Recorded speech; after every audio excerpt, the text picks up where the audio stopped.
भाई जिनके पास एक्सपीरियंस है उन्होंने क्या किया ये तो बताएं।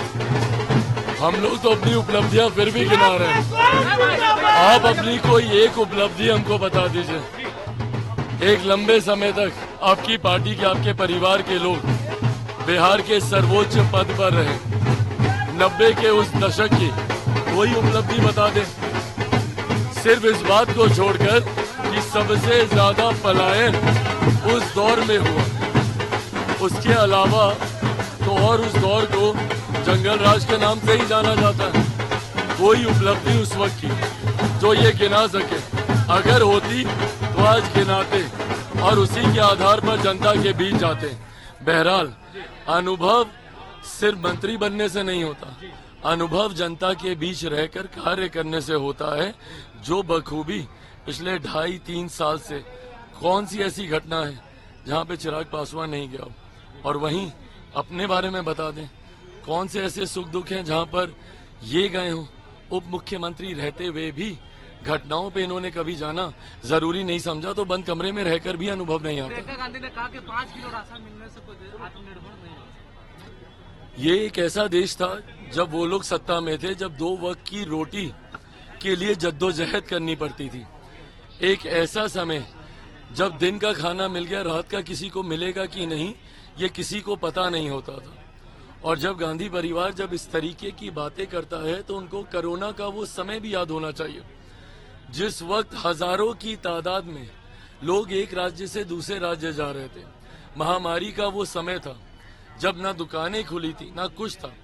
ऐसे में 2 वक्त की रोटी उस परिवार के लिए जो रोज कमाता था, रोज खाता था, उसके लिए कितनी बड़ी समस्या का ये विषय था।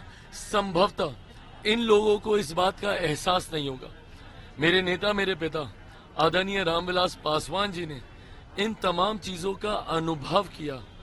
देखते थे वो किस तरीके से हजारों किलोमीटर की यात्रा कर कर लोग अपने गांव जाने के लिए मजबूर हो रहे हैं। रास्ते में खाने का प्रबंध नहीं, रहने का प्रबंध नहीं। ऐसे में उनका ये सपना था कि गरीबों को कम से कम 2 वक्त की रोटी मिले। मैं धन्यवाद दूंगा हमारे प्रधानमंत्री आदरणीय नरेंद्र मोदी जी का, जिन्होंने इस विषय की गंभीरता को समझा।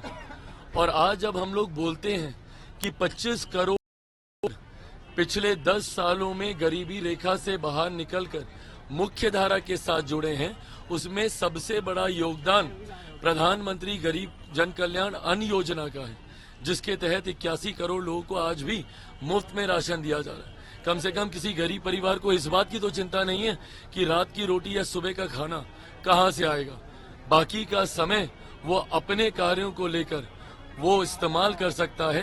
कम से कम खाने की चिंता उनको नहीं करनी पड़ी। ये बहुत बड़ी, और हम लोग को गर्व है भैया, देश की नहीं दुनिया की सबसे बड़ी गरीब कल्याण की योजना में से एक यही वाली योजना है। ये रविशंकर जी का नॉमिनेशन है, आज आप लोग आए हैं। मैं सिर्फ अपना समर्थन, मेरे अभिभावक के समान है वो, और आज उनके जीवन का ये बहुत महत्वपूर्ण दिन है।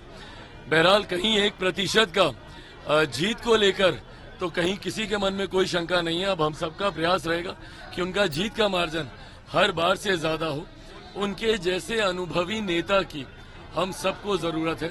उनके अनुभव से, उनके मार्गदर्शन से, और उनका जो कार्यकाल रहा है और जिस तरीके से विभिन्न विभागों में उनका एक अहम योगदान रहा है, ऐसे में मुझे लगता है उनके इस अनुभव का लाभ हम लोग को लंबे समय तक मिलता रहे। आज उनका नामांकन है, उनको मेरी तरफ से, मेरे परिवार, मेरी पार्टी लोक जनशक्ति पार्टी रामविलास की तरफ से ढेर सारी उनको शुभकामनाएं।